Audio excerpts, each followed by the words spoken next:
Magandang araw sa inyong lahat at welcome sa aking channel. Naglabas muli ng isa pang resibo ang Kim Pao fans na nagpapakita kung gaano ka-protective si Paolo Avellino sa ka-love team niyang si Kim Chiu. Ito ang video kung saan pinag-usapan at tinawag nilang hand placement ni Paolo kay Kim. Kuha ang video na pinagsama-sama ng mga fans mula sa mga naging mall tour ni Kim. Kuha ang ganap ni Kim mula sa itaas habang nasa entablado ang dalawa at hanggang matapos ang event. Mapapanood na palaging nakaalalay ang kamay ni Paolo sa likod ni Kim kahit saan ito magpunta, kahit sa paglalakad at pagtayo.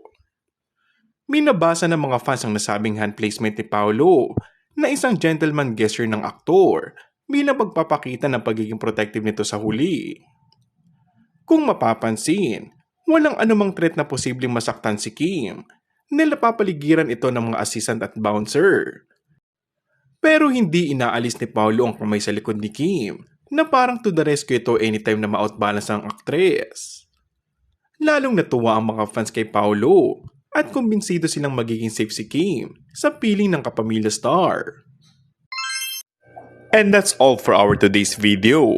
Kung bago ka lang sa aking channel ay mag-subscribe at pindutin na rin ang notification bell. Maraming salamat!